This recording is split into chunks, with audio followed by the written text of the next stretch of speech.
19 h sur ce plateau. Mesdames et messieurs, bonsoir et bienvenue dans ce journal. Tout de suite, le sommaire.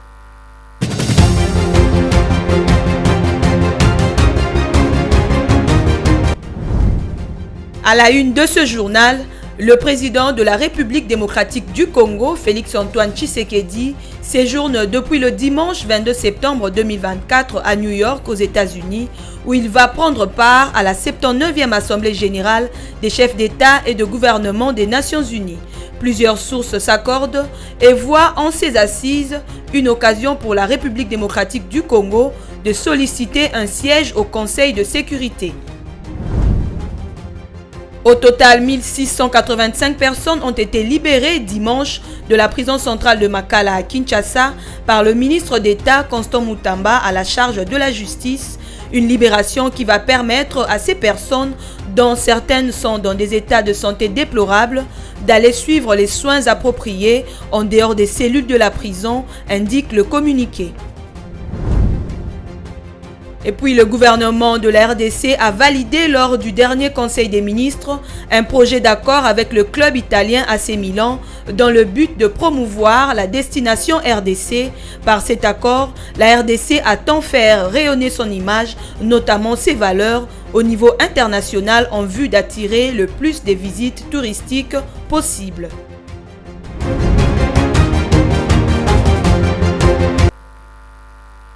Un nouveau journal sur Mondico Télévision. Bienvenue à toutes et à tous. En marge du 79e Assemblée générale de l'ONU qui se tiendra à New York aux États-Unis d'Amérique le mardi 24 septembre, le président de la République Félix-Antoine Tshisekedi est arrivé à New York le dimanche 22 septembre dans la matinée afin de participer à cette rencontre. Le chef de l'État congolais a été accueilli par les officiels de l'administration américaine. Regardez. C'est dans la matinée du dimanche 22 septembre 2024 que le président de la République, Félix-Antoine Tshisekedi Tshilombo, est arrivé à New York, aux États-Unis d'Amérique, pour participer aux travaux de la 79e session de l'Assemblée générale de chefs d'État et de gouvernement des Nations unies. Accueilli à l'aéroport international JF Kennedy de New York par les officiels de l'administration américaine, entouré de la ministre d'État aux Affaires étrangères Thérèse Kayikwamba, de son directeur du cabinet Anthony Kinzo et du représentant de la RDC aux Nations Unies Zenon Mukongo, le chef de l'État congolais entame une mission officielle marquée par une intense activité politique et diplomatique. La 79e Assemblée générale de l'ONU intervient dans un contexte international marqué par une avancée significative dans la réforme du Conseil de sécurité des Nations Unies tant souhaitée par les Africains. En effet, pour la première fois, les États-Unis d'Amérique sont favorables à l'élargissement du Conseil de sécurité à 2 pays africains sans droit de veto. Le sujet sera au cœur de débat général qui s'ouvre le 24 septembre prochain. Par ailleurs, la RDC attend son élection le 9 octobre prochain au Conseil de droits de l'homme. Plus grand pays francophone du monde et réputé pays solution au réchauffement climatique mondial, la RDC est aussi un prétendant sérieux parmi les 2 nouveaux pays africains membres permanents du Conseil de sécurité. Le discours du président Tshisekedi devant la tribune des Nations Unies est très attendu en ce qu'il doit faire part aux dirigeants du monde des efforts multiformes qu'il déploie en vue de rétablir l'intégrité territoriale de la RDC face à l'agression rwandaise. Le président Tshisekedi devrait aussi poursuivre son plaidoyer en faveur de la République démocratique du Congo par des rencontres bilatérales et multilatérales. Et dans l'actualité également, le ministre d'État, ministre de la Justice et garde de Sceaux, Constant Mutamba, a adressé une injonction ferme aux procureurs généraux près les cours d'appel de la RDC, leur enjoignant d'engager des poursuites contre les auteurs d'actes de dépravation des mœurs sur les réseaux sociaux, notamment sur des plateformes comme TikTok. Une initiative intervient dans un contexte tendu, marqué par la récente polémique entourant Jacques Ndala, ancien coordonnateur national de la jeunesse du parti Ensemble pour la République, et Denise Mukendi du Sochoa, une influenceuse digitale. Viningali Junior pour le commentaire. Dans une lettre circulaire, le ministre a déploré la prolifération des contenus immoraux circulant en toute impunité à travers ces réseaux, contenus qui selon lui choquent la société et mettent en mal l'éducation de la jeunesse. Il a attiré l'attention sur l'ordonnance loi numéro 23/010 du 13 mars 2023 qui encadre les infractions commises dans les cyberespaces et a demandé au procureur de faire respecter ces dispositions légales. La directive a été entendue à la police judiciaire de parquet ainsi qu'à la Commission nationale des censures des chansons et des spectacles, leur demandant d'interpeller les contrevenants. Cette mesure vise à préserver la moralité collective selon le ministre. Les procureurs sont tenus de soumettre les rapports sur l'exécution de cette injonction dans les prochains jours. Cette initiative intervient dans un contexte tendu marqué par la récente polémique entourant Jacques Ndala, ancien coordonnateur national de la jeunesse du parti Ensemble pour la République, et Denise Dussochoy, une influenceuse digitale. Denise Dussochoy a admis dans une vidéo choquante être à l'origine du viol dont Ndala a été victime lors de sa détention à l'Agence nationale de renseignement ANR. Les conseils supérieurs de la communication et médias CESAC a imposé un embargo médiatique de 45 jours sur toute mention de Jacques Ndala et Denise Dussochoy, interdisant toute diffusion liée à cette affaire sur les médias et réseaux sociaux. Ces regains de tension autour de la question du droit des détenus et des conditions de détention en RDC soulèvent de nouvelles interrogations sur la gestion de la justice et la régulation des contenus en ligne.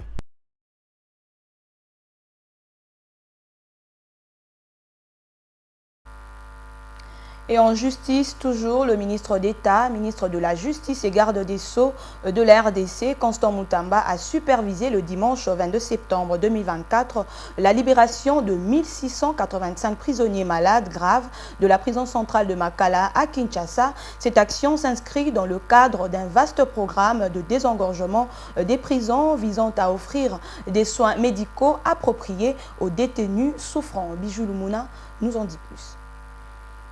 Mokonzi ya mboka Tata Félix Tshisekedi. Le ministre d'État, ministre de la Justice et garde-sceaux, maître Constant Mutamba, a suivi personnellement le dimanche 20 septembre 2024 le processus de libération de 1685 prisonniers malades dans la prison centrale de Makala, dans la commune de Selemba à Kinshasa. Cette initiative vient concrétiser les instructions du chef de l'État portant sur le désengorgement des maisons carcérales et l'exécution du programme d'action du gouvernement souminois. Construit initialement pour 1500 personnes, ce bâtiment compte à ce jour près de 15 000 détenus qui vivent dans des conditions déplorables, désemparés et dépourvus de soins appropriés, déplore le ministre. Dans le souci de bien faire, le ministre d'État a tenu à prendre part à l'intégralité de cet événement qui a duré près de 6 heures, partant de 14 h à 20 h. Il a par ailleurs marqué son grand mécontentement en ordonnant à la directrice intérim de la prison de veiller au suivi des cas des incarcérés et à la désinfection des pavillons. Des véhicules du ministère et de bus Transco ont été mis à la disposition des libérés pour regagner leur domicile pour certains et les centres de santé pour les cas graves. Maître Constant Mutamba a signé leur prise en charge médicale. Il souhaite de ce fait pérenniser cette démarche dans toutes les provinces de la République démocratique du Congo.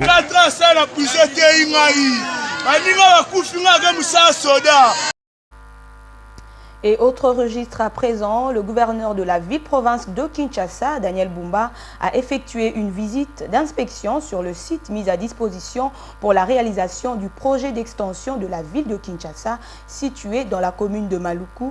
L'autorité urbaine voulait s'assurer que cette zone désignée pour bâtir la nouvelle ville moderne répondrait parfaitement aux enjeux avant le début des travaux. Les détails dans cet élément.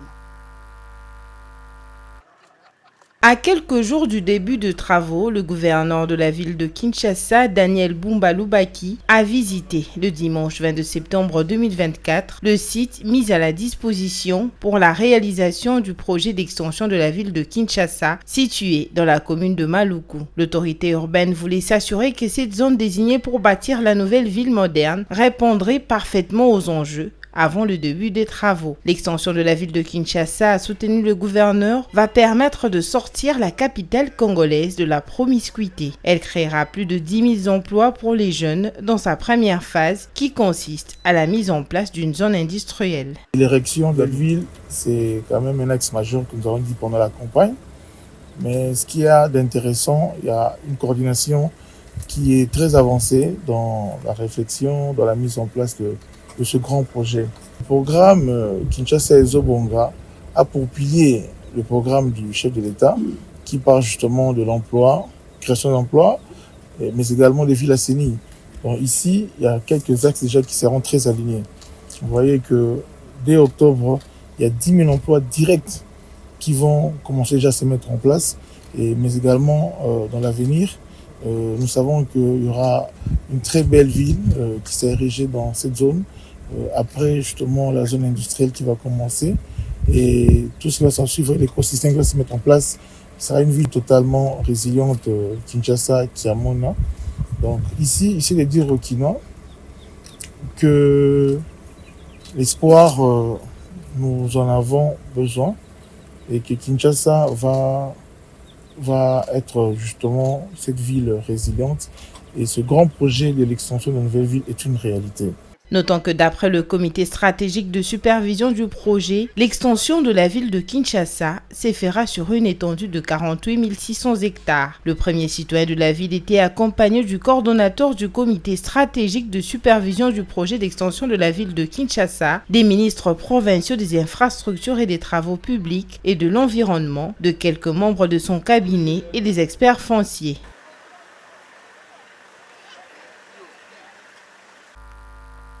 Un autre chapitre dans ce journal, le dimanche 22 septembre dernier, l'initiative Tony Mwaba a tenu une réunion avec sa base de Kimwinda, située dans la commune de Mongafula. Cette rencontre avait pour objectif de sensibiliser la population locale aux enjeux actuels et donner des directives claires pour le développement futur. Meshak Lofaka.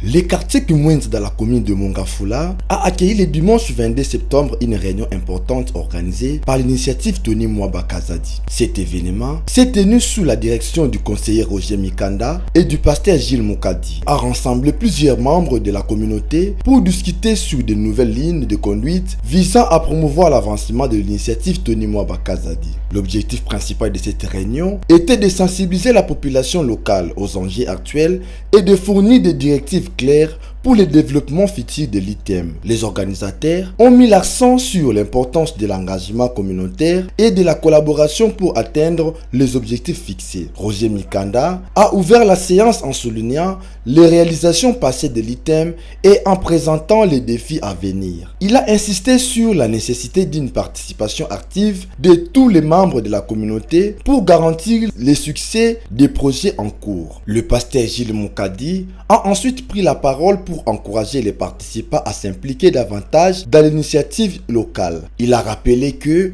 le progrès de la communauté dépend de l'unité et de la solidarité de ses membres. Cette réunion a permis de renforcer les liens entre les membres de la communauté et de définir les stratégies claires pour l'avenir. L'initiative Tony Mwaba Kazadi continue de jouer un rôle crucial dans le développement de la communauté et cette réunion est une preuve supplémentaire.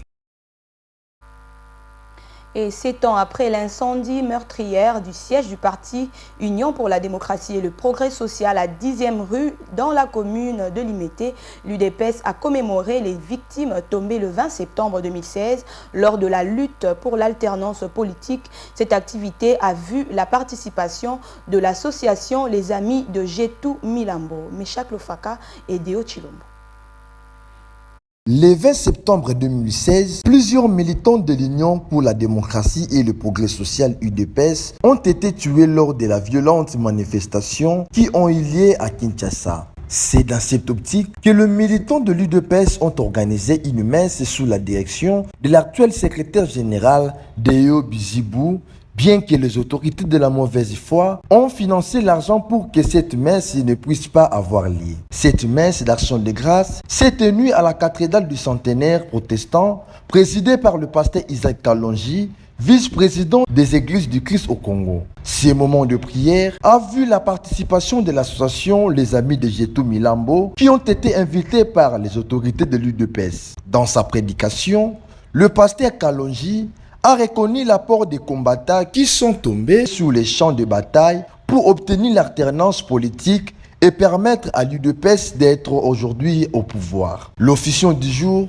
a également demandé aux militants de l'UDPS de continuer de prier pour les repos éternels des âmes des victimes du 20 septembre 2016. Il a lancé un appel vibrant aux autorités de l'UDPS et a appelé le président de la République pour mettre au calme le parti UDPS. Devant la presse, le secrétaire général de l'UDPS a lancé un message vibrant aux militants et cadres du parti. Chers amis de la presse, je note qu'il y a eu plus de peur que de mal par rapport à la messe occulte que nous avons eu à solliciter pour commémorer le 8e anniversaire du décès de nos compatriotes membres du parti qui ont été calcinés dans la permanence dans la nuit du 19 au 20 septembre 2016. Initialement prévu à la cathédrale Notre-Dame catholique, nous sommes venus ici à la cathédrale du Centenaire. Comme Dieu a toujours été avec l'UDPS, je disais qu'il y a eu plus de peur que de mal. J'ai insisté sur le pardon et l'amour qui doivent être entre nous, membres de l'UDPS, pour dépasser cette étape ici, cette difficulté. Et j'ai insisté sur la demande à Dieu de donner au président de la République, la haute autorité pour dire référence du parti, beaucoup de sagesse, davantage de sagesse pour que le parti surmonte la petite difficulté ici. Moi, en tant que secrétaire général d'intérim, je ne ménagerai aucun effort pour y parvenir et faciliter la tâche. Le travail doit être au rendez-vous, bien entendu. Comme vous le savez, il y a peu, nous avons été appelés par la maman qui nous a prodigué des conseils. Et depuis, vous vous rendrez compte que je n'ai pris aucun acte, attendant toujours que les choses puissent évoluer. Donc, nous avons demandé à Dieu de continuer à veiller sur nous, continuer à veiller sur le parti et sur le chef de l'État, haute autorité référence du parti. Bien entendu, mes remerciements à tous ceux qui sont venus, cadres du parti, membres du parti, ainsi qu'à vous, chevaliers de la plume. Merci beaucoup. L'UDPS n'oubliera jamais la mémoire de ces militants qui ont sacrifié leur vie pour l'intérêt de la nation et restent sereins pour accompagner les familles de ces personnes. Et autre chose, dans ce journal, 23 septembre, le monde célèbre la Journée internationale des langues des signes, une occasion de reconnaître et d'honorer les langues des signes utilisées par les personnes sourdes et malentendantes à travers le monde. Instituée en 1951 par l'Union mondiale des sourds, cette journée vise à sensibiliser le public à l'importance de la langue des signes dans la communication et la culture sourde. Images et commentaires. Les langues des signes sont bien plus que de simples gestes. Elles sont riches en grammaire, vocabulaire et nuances culturelles. Chaque signe, comme la langue française ou l'American Sign Language, chacune reflétant les particularités culturelles et sociales de sa communauté, environ 70 millions de personnes dans le monde utilisent une langue des signes comme première langue. Cette journée est également l'occasion de promouvoir l'éducation inclusive. L'apprentissage et l'enseignement des langues des signes dans les écoles peuvent favoriser une meilleure compréhension entre les communautés entendantes et sourdes. De nombreux événements sont organisés à travers le monde, tels que des ateliers, des spectacles et des conférences pour célébrer cette journée et encourager le dialogue. Il est essentiel d'agir pour soutenir les droits des personnes sourdes, que ce soit en apprenant quelques signes de base ou en soutenant les organisations qui œuvrent pour l'inclusion. Et on parle sport dans ce journal. Le gouvernement congolais a, au cours du Conseil des ministres du vendredi 20 septembre 2024, adopté un projet d'accord avec le club de football italien de la Série A, AC Milan, visant la promotion de la destination RDC à l'étranger. Ce projet a été présenté par Mpiamba Moussanga, ministre du Tourisme, qui s'apprête à lancer une campagne de sensibilisation de ce programme qui vendra positivement l'image de la République démocratique du Congo à l'étranger. Regardez. Selon le ministre du Tourisme, il s'agit d'un partenariat mutuellement avantagé avec cette prestigieuse équipe de football italien et notre pays qui s'inscrit dans le cadre de la promotion de la destination RDC. Il a souligné que ces échanges avec le dirigeant de ce club lors de la mission qu'il a effectuée en Italie en juillet dernier a abouti à un projet de protocole d'accord pour promouvoir la destination en République démocratique du Congo sur la scène mondiale à travers le football. De la validation du projet sollicité auprès du gouvernement afin que ce ministre s'active à lancer cette grande campagne promotionnelle et de communication mettant en valeur notre pays, a rapporté les comptes rendus de la réunion lus par le porte-parole du gouvernement. Depuis l'accession à la magistrature suprême, l'administration Tshisekedi, commençant par lui-même le président, a souvent cherché à s'associer à des personnalités influentes pour promouvoir la République démocratique du Congo sur le plan international. Le ministre du Tourisme soutient que la contraction de ces partenariats est consécutive et son récent séjour de travail en Italie en juillet dernier, il dit s'apprêter à lancer cette grande campagne de sensibilisation de ces programmes qui vendra positivement l'image de la République démocratique du Congo à l'étranger. Plus précisément, un rapprochement s'est opéré avec Tony Parker, ancien basketteur français et star de la NBA, reçu à la Cité de l'Union africaine par le président Félix Tshisekedi. Tony Parker était porteur d'un projet visant à accompagner et promouvoir les sports en République démocratique du Congo.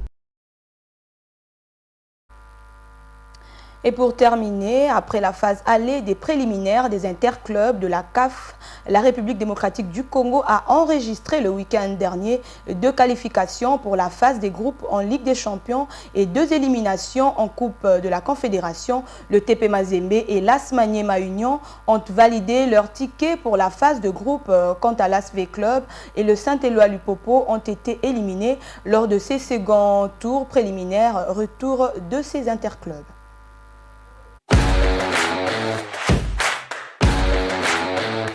Ni figue ni raison, c'est le goût qu'a laissé les 4 représentants de la République démocratique du Congo engagés aux interclubs de la CAF lors de leur rencontre au retour des compétitions africaines le week-end dernier. La moisson était plutôt bonne pour la journée du samedi avec la qualification du tout-puissant Mazembe à la phase de groupe de la Ligue des Champions après sa brillante victoire de 2-1, soit 4-2 sur les 2 rencontres livrées face à Red Arrow de la Zambie.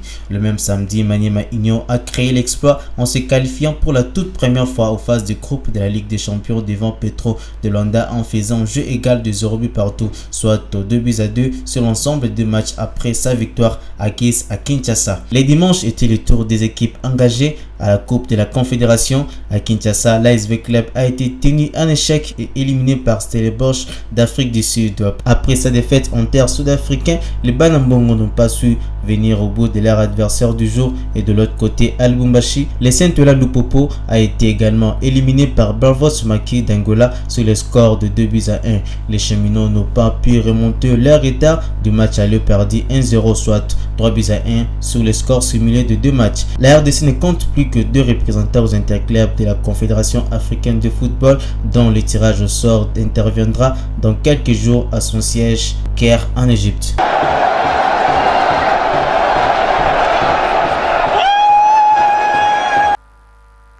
Je rappelle les principaux titres de ce journal.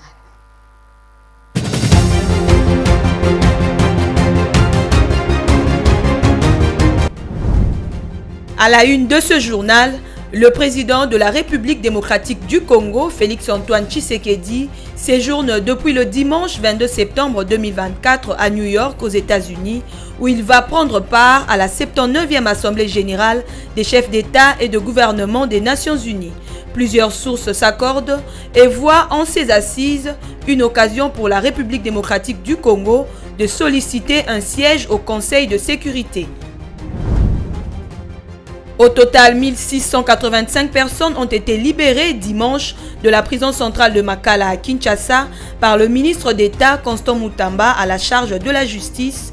Une libération qui va permettre à ces personnes, dont certaines sont dans des états de santé déplorables, d'aller suivre les soins appropriés en dehors des cellules de la prison, indique le communiqué. Et puis le gouvernement de la RDC a validé lors du dernier Conseil des ministres un projet d'accord avec le club italien AC Milan dans le but de promouvoir la destination RDC. Par cet accord, la RDC attend faire rayonner son image, notamment ses valeurs, au niveau international en vue d'attirer le plus de visites touristiques possibles.